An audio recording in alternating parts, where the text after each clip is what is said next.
And we're live. Welcome to Leveling Up Season 2, Episode 2, Making Gaming Accessible. I'm VP Quinn, and this is our Chief Operations Officer, Josh.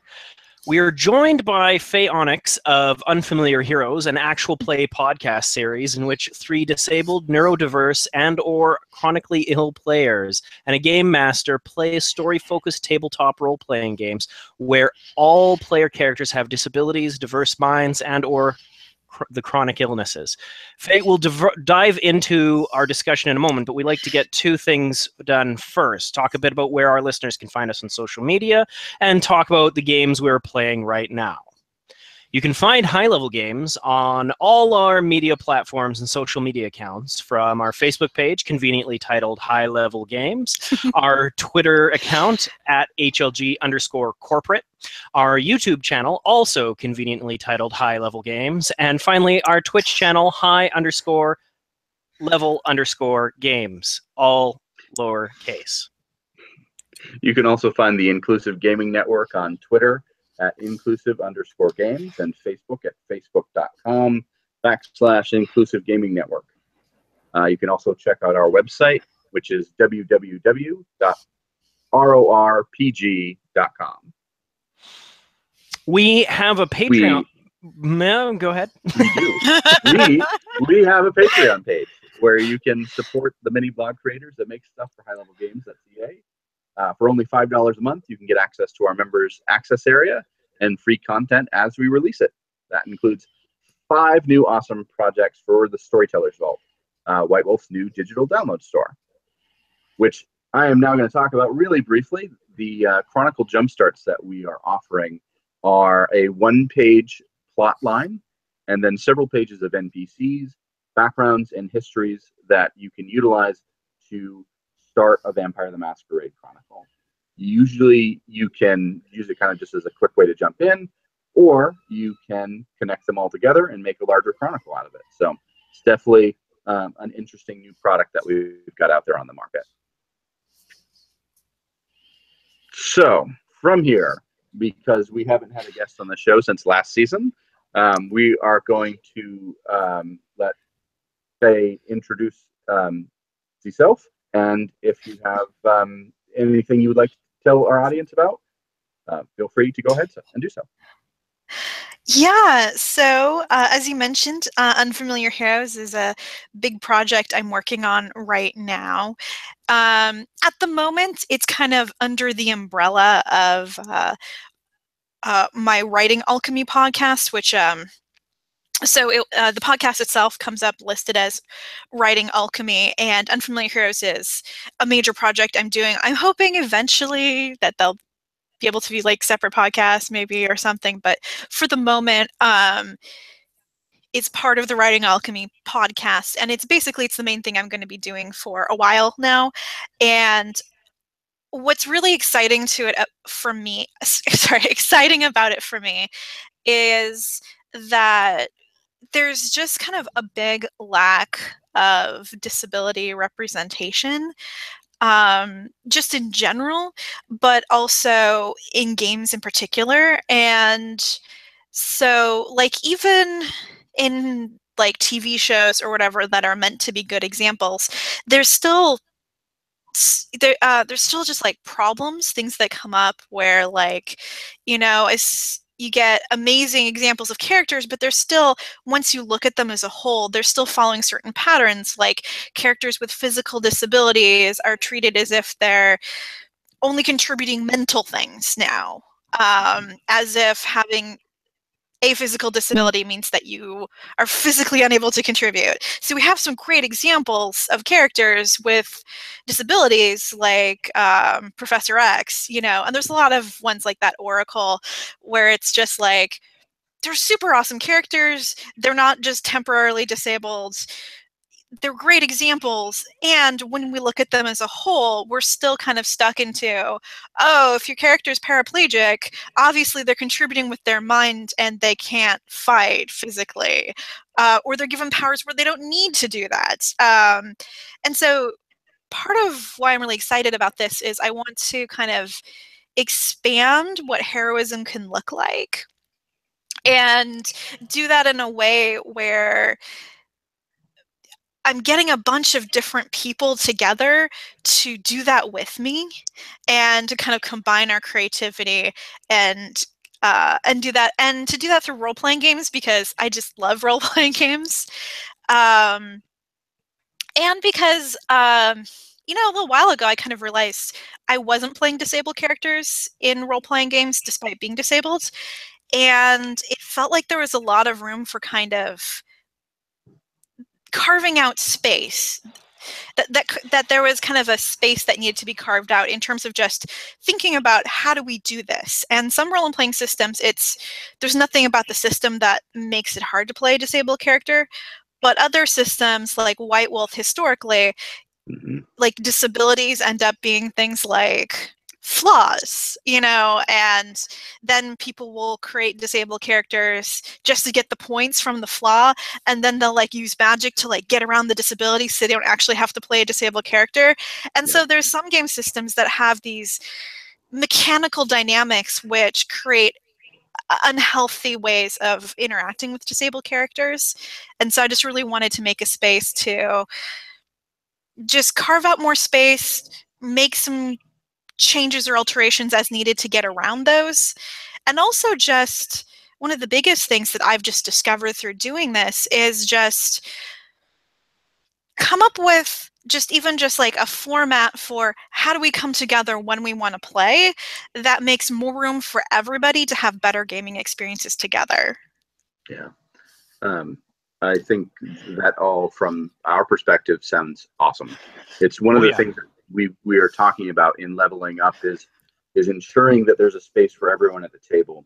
You know, whomever a person happens to be, if there's an interest in role-playing games, that we try in every way we can to make sure that that space is available, and that our games are games that people want to play, that they feel represented within, and they feel empowered by and able to, you know, dive into their imaginations and really enjoy that shared narrative that we get out of role-playing games.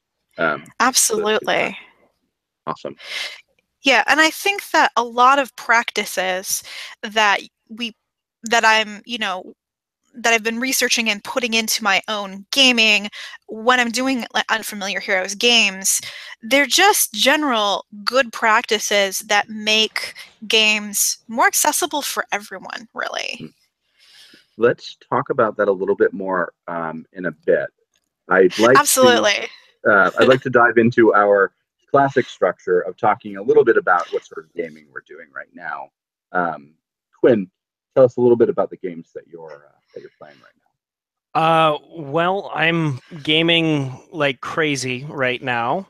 I just am starting. I've created a character in Savage Rifts, so we're just starting something up like that, and I'm GMing a new Numenera campaign, which we're just about to get going on that. We've just created characters for that. That's really exciting.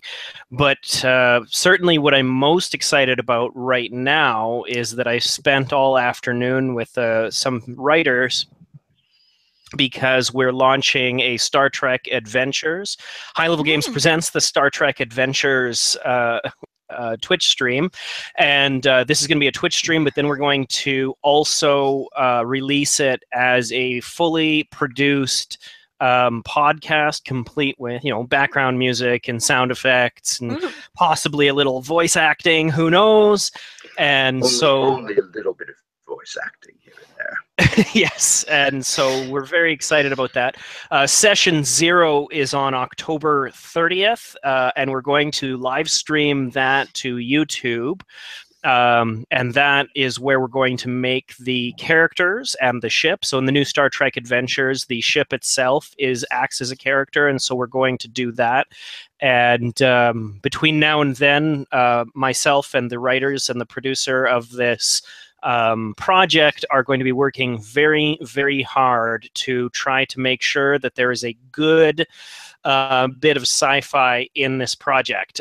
And when I want it to be good sci-fi, and my definition of good sci-fi is not just fantastical things and awesome aliens and stuff like that, but good sci-fi has something to say, right? Mm-hmm. That's why one of the reasons I love fantasy and science fiction so much is because they tend to deal with the big ideas, and often the big ideas come from the book with the silver embossed dragon on the cover. And so I'm trying to make sure that we have places to go. We had a probably hour-long debate about colonial language today in our writers' room. It was very, Nice. very cool and very interesting. Cool. Yeah, so very interesting stuff. How to be the Federation and not be colonial about it, and very, very interesting. And also not to round out all the rough edges in the writing room and let the players deal with that and make mistakes and possibly not respect their Federation privilege and stuff from time to time. So very interesting stuff. I'm very excited. Josh, what are you doing in gaming? Oh, that is a great question, and the easy answer is nothing. Gated answer is we got a couple of folks together. I'm trying to run a Changing Breeds Werewolf 20th anniversary Changing Breeds game. I'm a big White Wolf game type person. They're the games that I tend to have the most interest in. Playing for a couple of months now. We had, and we're just trying to get this game off its feet, and it's not quite getting there yet. But I am 3 books away from reading every RPG physical book that I own, so that's pretty cool. Oh wow! And then I just have 1,000 or so books on PDF that I've got to read. But you know, at least I'll be up to date on my physical books. So that's me. Nothing exciting to report at this stage. Faye, you should probably know that this project has been ongoing for Josh. He's been reading through triple-digit volumes to get to his goal. So this is exciting and the marathon. So yep, it's very exciting. Yeah, I mean, there's a lot of books out there, so that's yeah. Yep. I have a hard time reading them until I have a game I'm going to be in.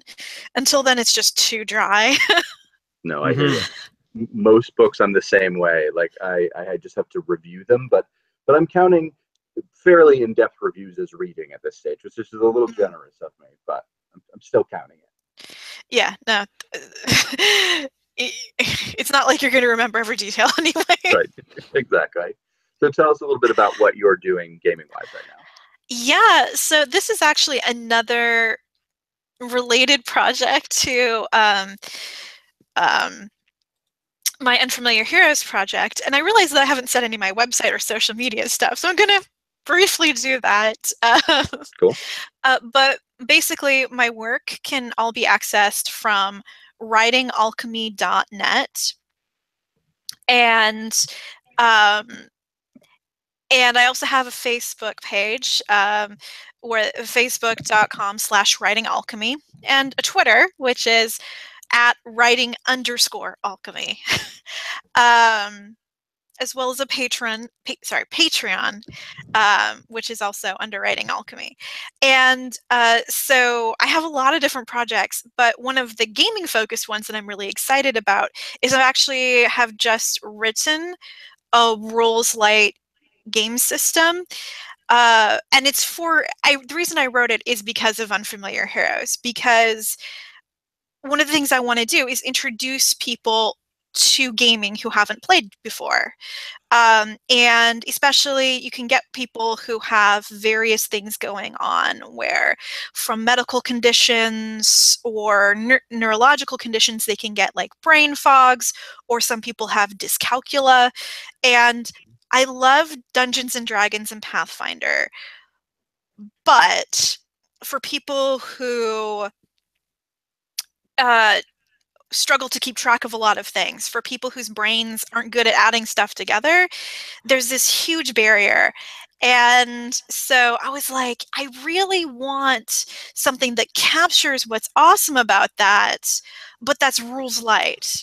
And as much as Dungeon World's pretty cool, the magic feels more limited in Dungeon World. And I wanted something with just big magic. And so I went to Lasers and Feelings. I don't know if you guys are familiar with that, but it's a one-page game system that's Creative Commons licensed, which has a really elegant core mechanic. And because it's Creative Commons licensed, that means that people are making things called hacks, where you're basically just changing the setting out. I went there, I looked at, there was already a bunch of Dungeons and Dragons, Lasers and Feelings hacks, but all of them depended on people already knowing what a bard was, what a barbarian was.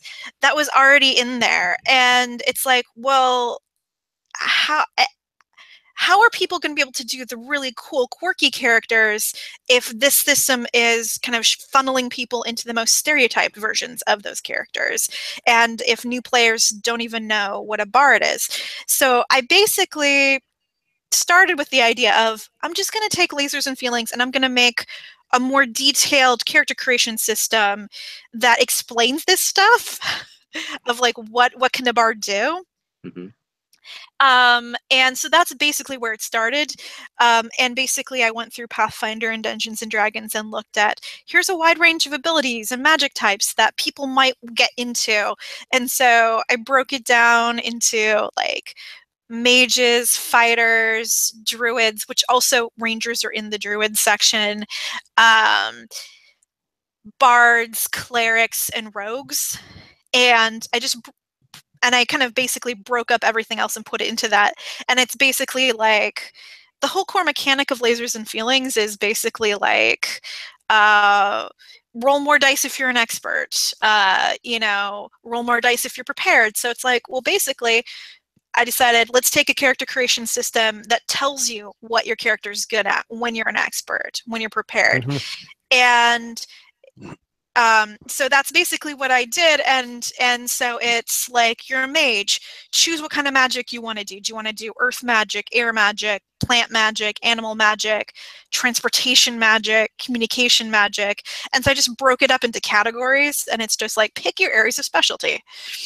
And so that's basically what I did. And what I really like about it, and why I'm so excited about this game system, is because it allows you to do big magic while also containing it so that the mages don't just you have to be a mage if you want to play a powerful character, because the core mechanic is, if you fail your roll, something bad happens.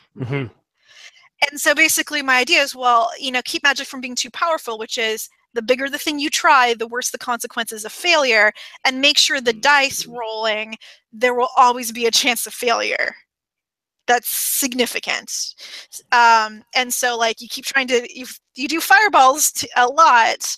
One of these days you're going to end up in one of those fireballs. Or something else very interesting is going to happen. And so I'm super excited about it.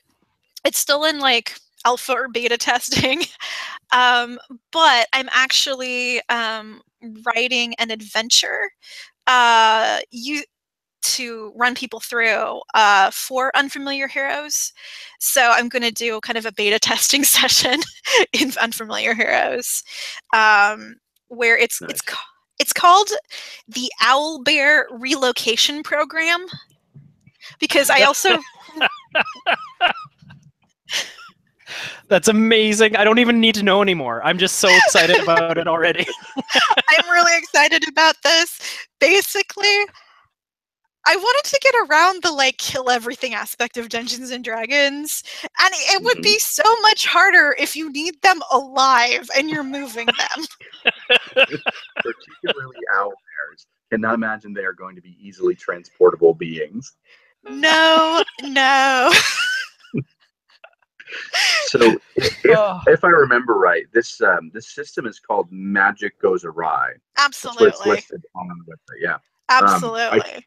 I took a look at it, and you're absolutely right. My impression, from words, just give me a moment here. Sure. Which is what I do with books at the moment, I guess. from my takeaway from reviewing it was this was a very well developed system, but again, fairly rules light that was easy to jump into and grab and be able to do a lot of cool stuff with. So tell us, I guess, a little bit. You were telling us a little bit about kind of like the ability to do magic at any level, but potentially have to deal with the consequences of it. What, I guess, maybe what kind of design thought process did you have going into that aspect of it? Maybe I'm digging into a weird area, but I'm just kind of curious about it a little bit more. Well, I like the core mechanic, and I like the way that the core mechanic failure advances the plot. I think a lot of the newer rules light systems all come on the thing of failure isn't just you swing your sword and it's whiff and nothing happens. Failure is an action that advances the plot. And so that was one of the things that really attracted me to the core mechanic.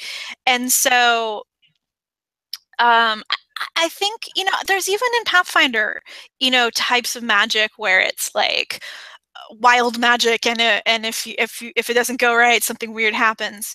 And so it just seemed like such a natural way to limit magic so it's not overpowered in a way that other things aren't. Because once you start hitting people with really big consequences, it's like, oh, you're going to teleport the owlbears. Well, you're teleporting them, like 20 miles. Oh, you failed that. They're 20 miles in the opposite direction now. Yep. Fun. And just or even something weirder happened. You teleported in a monster. Okay, that makes it funner, So I just really like the way that failure can make things really interesting and dynamic, and it just seemed like one of the things that makes Dungeons & Dragons and Pathfinder so fun is the weird, wacky things that can happen, and it just seemed like such a natural way to invite more of that in. I love that. I love the concept of fail forward. It's a big thing that that I push for in every game that I play at this point, or even games that don't have the system designed for it. If you fail, it shouldn't end the story. It should always be pushing the story forward. Yeah, and I also like the idea of failures not necessarily reflecting negatively on the characters, where maybe just magic, that's how magic is. Or if you have a rogue that's sneaking, failure doesn't have to mean they are doing something incompetent. It can also mean that they didn't know that there was a magical alarm that they stepped through. Okay, they're not failing at sneaking. They're doing a great job at sneaking. Unfortunately, there's a magical alarm that they set off. Almost a complication effect rather than even a failure effect, right? The thief is in the rafters clambering along, doing great, but maybe the rafter breaks, right? Exactly. I quite enjoy that. I quite enjoy that for the magic system too. It makes magic something to be careful about, and it's not. It can no longer be a blunt, perfect instrument that you can always hit the problem with. Now it needs to be something that needs to be handled. It's a dangerous thing. It has great benefits, but it can also blow up in your face, quite literally. Right. And that's also one of the things that is you want to make space for other for even magical characters to use other skills. It's it's kind of it gets around a lot of things at once. You don't have to count spells per day. You don't have to create these spells that have very specific effects, and then you're there and you're a player and you want this other effect, and you're trying to research online what spell is going to have that effect, and no spells have that exact effect. Oh, I guess you would research it. It gets around all of these things that are frustrating, that stop creativity. And and at the same time, because the magic is this unpredictable, powerful thing, you're not going to necessarily be like picking up your toast with magic, you Right. know, and like washing your dishes with magic and doing like, why not magic it? It's like, oh, your dish is gone now. Right. Oh, that dish turned Yeah. into an ooze. Okay. It's Have fun powerful with that. enough that you use it for big things, but you wouldn't waste it on little things because it's just too unpredictable, potentially unpredictable. Exactly. The other thing I really like about it is it encourages cooperation, Mm. because the core mechanic is people can assist and you get another dice. Mhm.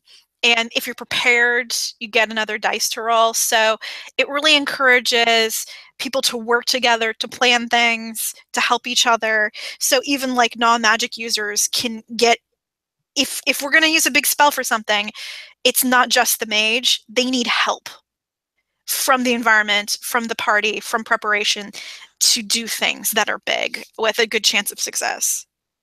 Nice. So that's what I'm really excited about. And I'm excited about the fact that this will hopefully be a more accessible system for a lot of people, with a lot fewer things to keep track of, while hopefully still maintaining enough complexity for really diverse and interesting character types. So that kind of dovetails into something you mentioned earlier that I wanted to circle back on, which was the creation of systems, or the use of systems to increase accessibility. Absolutely. Tell us a little bit more about what that means to you, and a little bit maybe even examples other than the system that we're talking about right now that kind of do that. Absolutely. Well, first of all, there's a couple different aspects of accessibility. I like to think of the like physical aspects of the setup of the game system itself, or sorry, the setup of the whole gaming environment. Mhm. And then there's also inside the game, inside the game mechanics and story types accessibility, in terms of having people be able to create disabled characters. So for the actual kind of like setup of like the game itself, game system, for example, can be a situation where the game choice creates different kinds of accessibility for people. So there's a range of rules light systems. A lot of them are based on the Apocalypse World engine. Right. So mention Dungeon World as being much more rules light than Dungeons and Dragons, and Mhm. having some of the feel. What they were aiming for there, I think, was a lot of the old school D&D feel. Sure. Yep. A lot of that kind of dungeon crawl stuff. And there's some cool, fun things that happen in that system. But you also have like Monster Hearts, which is one that I've done on Unfamiliar Heroes, which is teenage supernatural monsters. And Yeah, I have not played it. It doesn't kind of fit my genre of game, but I've heard a lot about sure. it. I've dug into it. It's kind of, the concept is something that I'm really glad exists. It's just not a game that I would ever play, but I definitely I've Sure. seen it. Definitely an interesting concept. It tends to be very angsty if you're not into angst. you know? Whoa, whoa, whoa, whoa, whoa, whoa! Josh can amp the angst up to 11. Yeah, He's a that's big, true. big white wolfer, so definitely that's not going to be an issue. And a LARPer, Okay, so I some will other say yes. aspects. If you need angst, I can really pull it out, but we don't need to, Yeah. I was just using that as an example of not everyone's into angst and it can be very angsty. But yeah, there's other aspects of the system as well. But yeah, so like Monster Hearts is a great one. And there's a bunch of like Apocalypse World engine based ones. And what's cool about them is that the system does allow for advancement. It is something that allows for deep world building and a lot of that sort of longer term games that can grow in complexity and meaning. Whereas there's the lasers and feelings, which and all of the hacks, and there's so many hacks. Like I've categorized them from another website. I'm hoping eventually to get a page on my website that has like a listing with descriptions of the genre. But there's like post-apocalyptic robot deer with guns. As you do. All right. There's Muppet Babies. There's, Oh, there's that's a lot kinda of cool. classic. Yeah, I'm kind of curious about that one. Of course, there's a Doctor Who one. There's a lot of things you would expect. You'd expect a Doctor Who. You'd expect kind of a vampire kind of thing. You'd expect a bunch of sword and sorcery kinds of things. And they're all there. There's a lot of Fury Road based ones. There's so Cool. many. There's a bunch of really weird niche ones too, and I'm just like, I can sort of. It's so weird. It's so niche. You kind of want to play it. All I want in the universe is to now play a Muppet Babies post-apocalyptic mashup. That's my purpose for living as of right now. Well, that would be I'm almost interesting. sold. Yeah, it would be interesting. Post-apocalyptic Muppet Babies. That would be interesting. I'm Dang. actually really hoping to do a game that is like a hero mashup where I choose some sort of weird, strong genre like Muppet Babies or Doctor Who or something, and then just have everyone choose like their favorite hero. Make a few alterations that they've always wanted to make to their favorite hero, and just mash it all together and see what happens. That sounds amazing. Yeah. You've sold us. Yeah, and that's one of the cool things about the lasers and feeling system. It doesn't have advancement. It's harder to make ongoing games. I mean, I think it would work pretty well like the like next gen TV show where each game was each episode was basically independent, and you could do that, but it would be harder to do that sort of ongoing stuff with that game system. But yeah, what's really cool about them is that these are like rules light, less calculation. They're going to be accessible to a wider range of people. There's also inspectors, which is, I don't know if you guys have heard of it. It's a Ghostbusters mimic. Oh, cool. Yeah. That's one that I've recorded and haven't yet released on my series. It's going to be the next one. We're calling it Cat's Paw Ghost Control. There's a cat theme in the group. But it's basically you get a bunch of wacky heroes together and you deal with ghosts. It has a beautiful dynamic of basically you do stress rolls. And whenever you come up with something stressful or supernatural, and that reduces your character's ability to function. And it's a really fascinating dynamic that basically makes things get pretty silly pretty fast because characters lose their ability to cope. It sounds like it's a mix, at least mechanically wise, a mix of like Dread and maybe like Call of Cthulhu. It feels like it has a little bit of shades of both of those. Maybe in genre, but its mechanic is kind of unique. It's basically like you got 4 core stats that you run abilities off of. You roll dice. You roll your dice pool. You take the highest number you roll. That's how successful you are.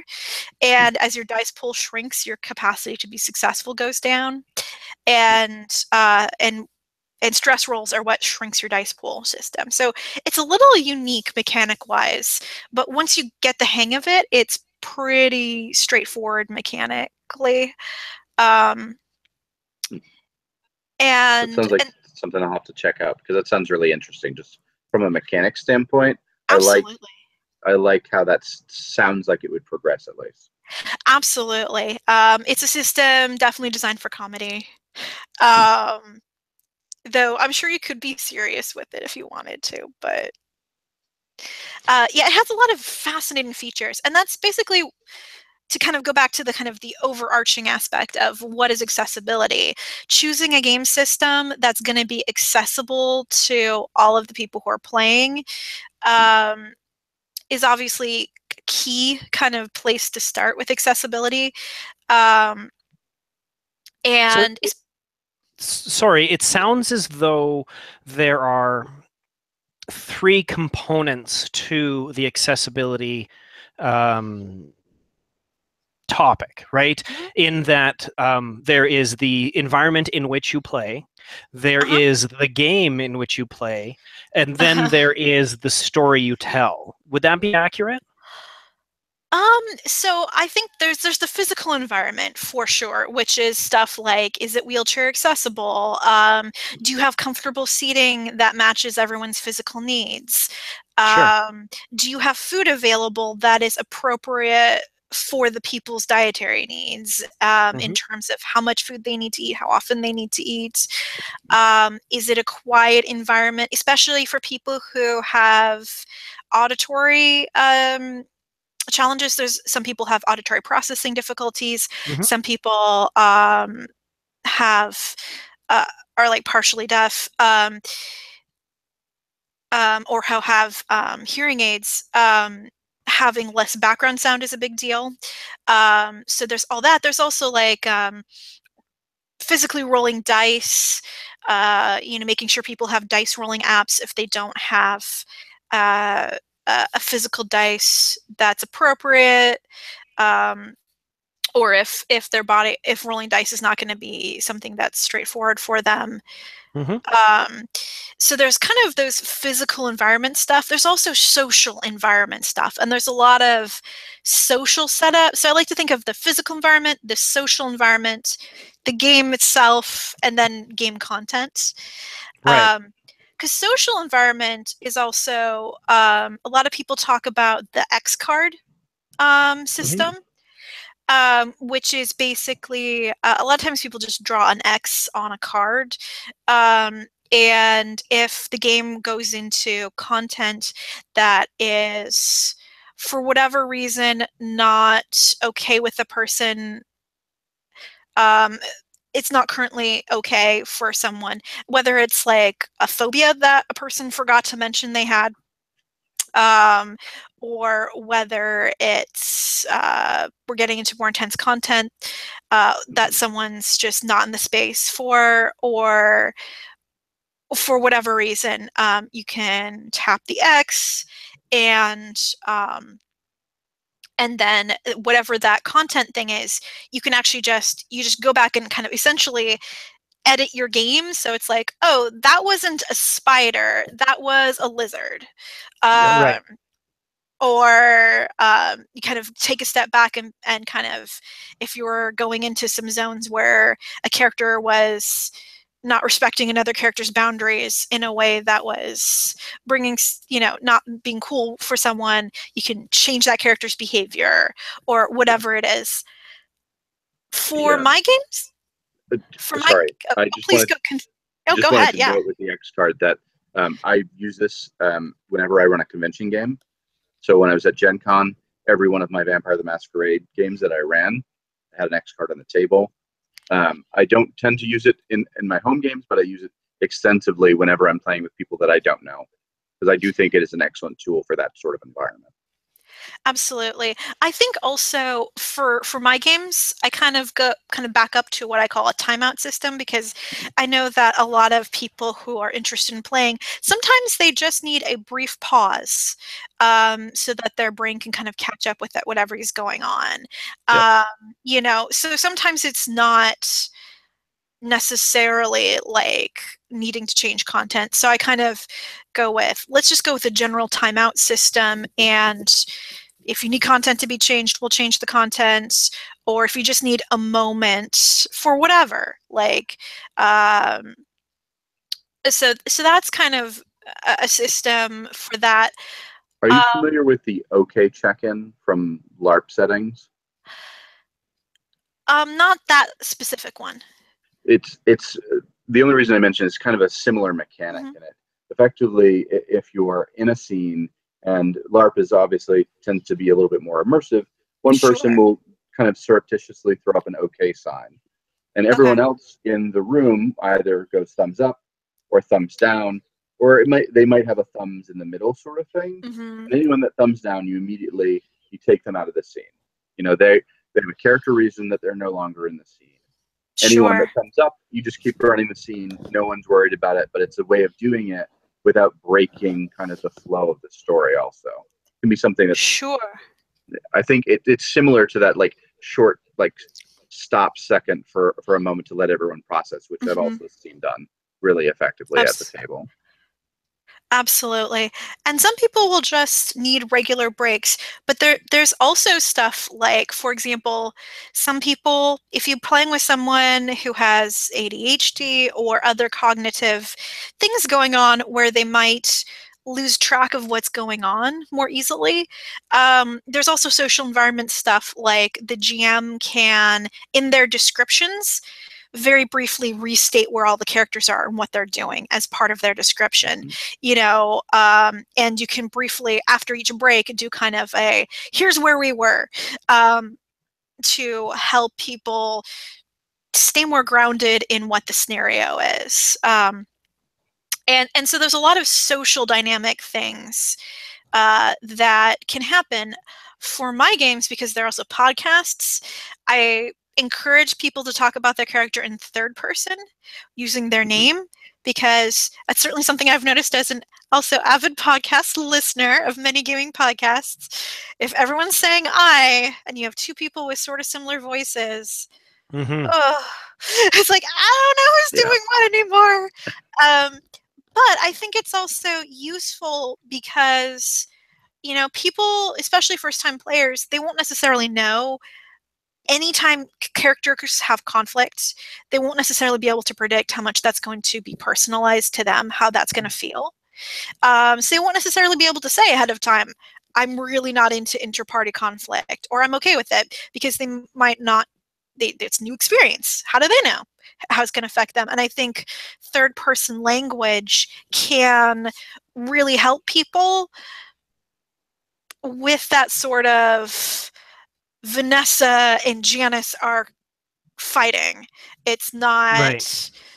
Faye and Toby.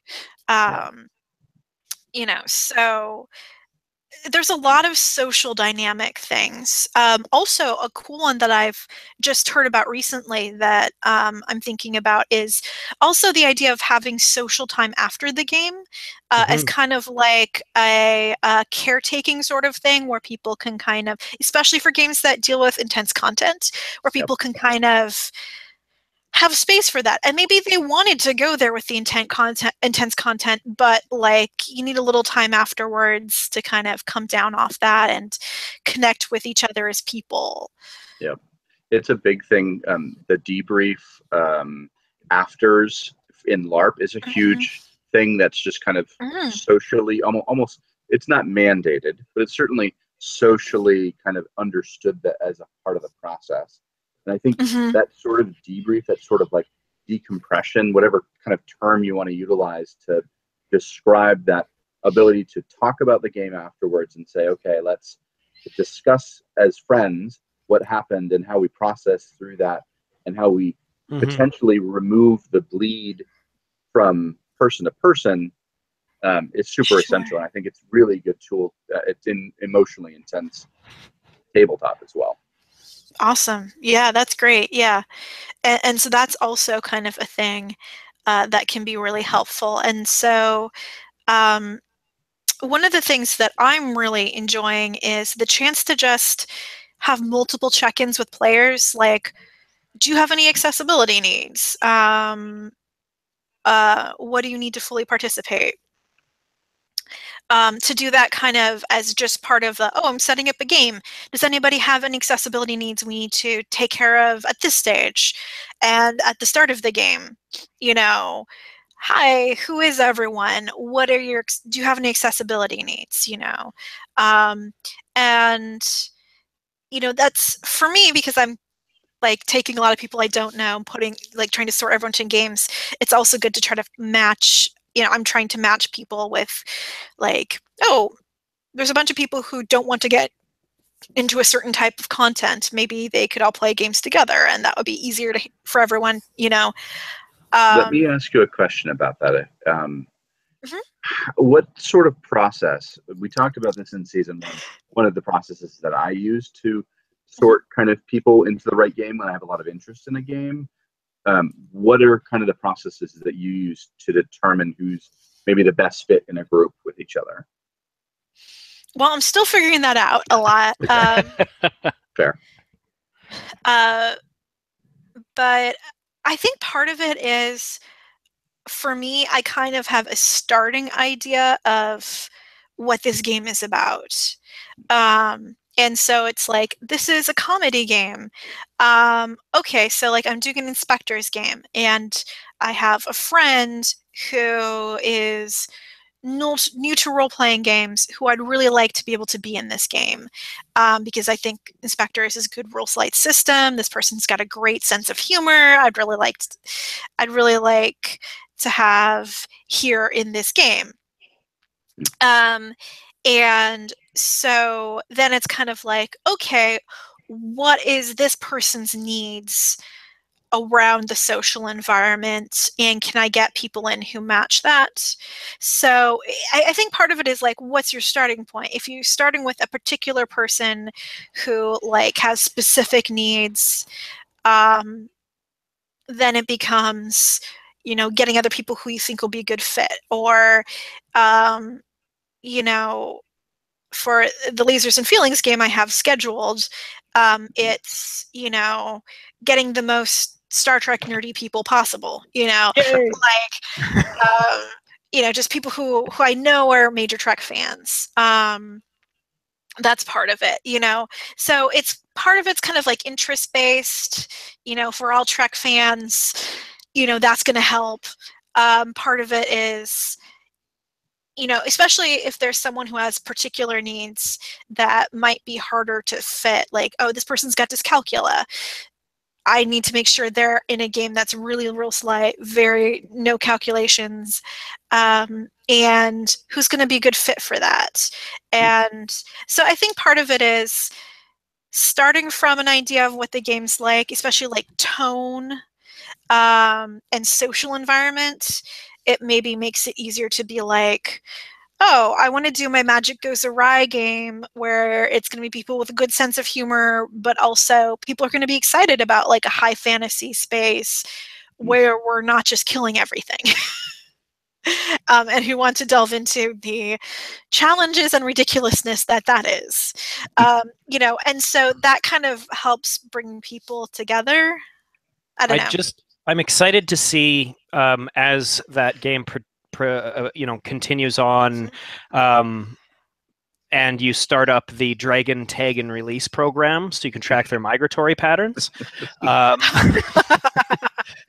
is going to be, it's a higher level maybe scenario, but it's going to be very exciting for me to see that happen. Yeah, well, I'm pretty interested in.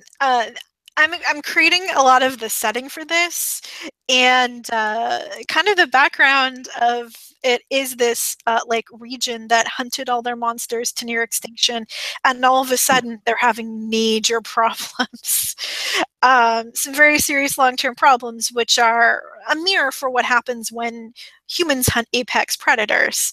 So like there's some great examples in actual Yellowstone Park where without wolves, there were some very serious ecological problems, and biodiversity was going down, and a lot of animals weren't present because the deer were overgrazing meadows and stream banks.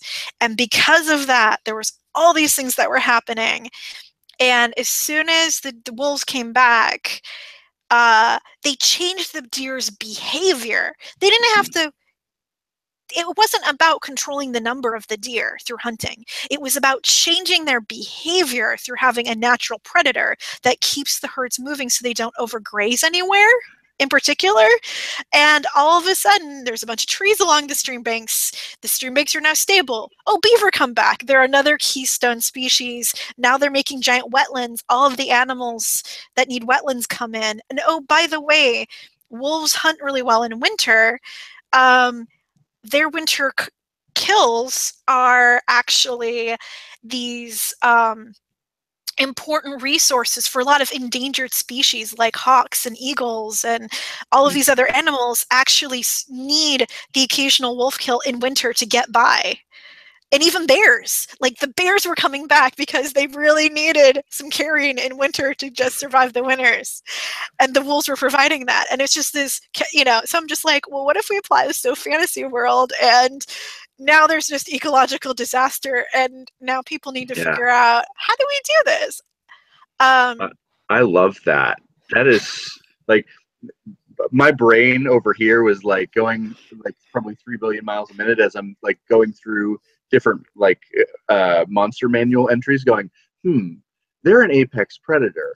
Oh, they're probably a little bit farther down in the food chain. What sort of impact? I wonder how black oozes or black puddings, I wonder how they impact.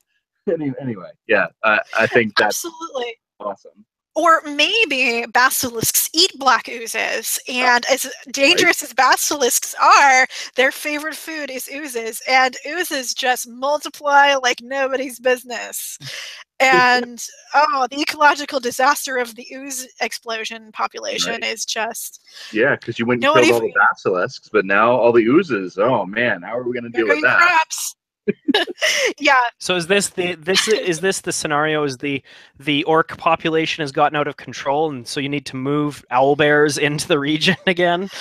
Well, not with any races that are sentient races, but the actual scenario I borrowed from the Alps, actually, which is because they killed all the apex predators in the Alps a long time ago.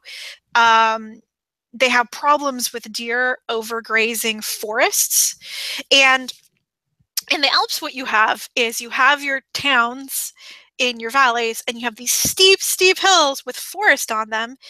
And if the forests stop growing, so basically the forests are their protection against avalanches. Yep. And you need those forests. And so what they actually have to do in the Alps these days is like they actually have to provide food for the wildlife in winter, like the deer, so that they won't overgraze the forests and prevent new trees from growing, because they've stopped the natural process. And so basically my idea was kind of borrowed from that, which is the idea of you just have natural animals like deer. And it's not about the number of the deer and whether humans can hunt the deer population reasonably. It's literally about their behavior and the fact that they're going to be sheltering in the woods in wintertime, and they're going to be overeating the woods. And you need an apex predator that lives in the woods to alter their behavior so that their new trees can grow and the forest can keep protecting the village from avalanches. And so basically I'm kind of borrowing some stuff from real life for that sort of scenarios. I'm also excited about, I'm creating an Adventurers Academy, which has some really interesting social justice history within the world, where it's designed for people who don't have access to training otherwise. And there's an internship program that they do. And so a lot of, there'll be some interesting missions where they're basically in their internship phase and they're cooperating with these groups that do all the wildlife, basically the reintroduction programs and the relocation programs for the dangerous wildlife and monsters. And so that's one of the internships they're doing. Awesome. We are actually, we have been having such a good conversation. We're actually getting fairly close to the end of our recording time. Oh my. So, Faye, is there anything else that you've got going on that you really want to tell our listeners about? Maybe drive them to a particular spot on your website or anything like that? So I guess for right now, I'm still looking for additional players for Unfamiliar Heroes. I've got 9 different games that I'm sort of recruiting players for right now that I have online. And I have a participation survey. So if anyone's got, self-identified as having a chronic illness, diverse mind / mental illness, or a disability, I'm really excited about if people fill out the participation survey and have a look at the 9 games I'm currently looking at. I'm taking suggestions for if there's a particular game that's really would be amazing that's missing from that list. I'll add 1 or 2, but mostly I'm trying to kind of start to kind of collect people who are excited about a particular game, and get people kind of in that way. So that's one thing. Obviously, there's the podcast. I just thought I'd mention, so the reason everything's called Writing Alchemy is because it started with me on my podcast, podcasting fairy tales, actually. Alchemy is actually a world that I write in, and the fairy tales have I have disabled characters, chronically ill characters, neurodiverse characters, but mostly it's aiming for that sort of lively humor, almost slightly dreamlike kind of humorous quality that a lot of fairy tales have, where it's kind of these big, silly things. That's kind of the sort of fairy tales I write, but I also have social justice themes in there, kind of woven into everything. So there's really diverse intersectional characters, and there's, the characters are dealing with things like trauma from the past that they've been through, and that's just a facet of who they are, and it affects how they behave, but they're also, having these really fun, silly adventures. So that's kind of, the fairy tales and where things started. And I don't know, I guess that's a lot of the energy I really like bringing to the games as well, is that kind of having serious stuff kind of in there, but also having a lot of just fun. Having that real positive energy, as well as kind of the deep story elements. Absolutely. Because it's there's so many serious things going on right now. I think getting a chance to laugh and enjoy something silly and creative is actually super important. And I'm really excited about mixing that up with also really representing characters being heroic that people aren't used to or haven't experienced before. So that's kind of the slightly odd, but also makes sense kind of span of what's going on. And so I do have a lot of fairy tales with cool sound effects in my archives. And there will be more fairy tales in the future too, in amongst all of these exciting games that we're going to be playing. Awesome. All of that sounds really cool. And I got a chance a while back to listen to a couple of things. But I didn't dive that deeply into the back catalog, and now I think I'm going to have to. So it sounds like something I definitely am interested in listening to some more of. Yeah, and I'm in the middle of writing the second part of the big fairy tale I'm working on now, and I'm so excited for the it's kind of going to end up novella length by the time I'm done.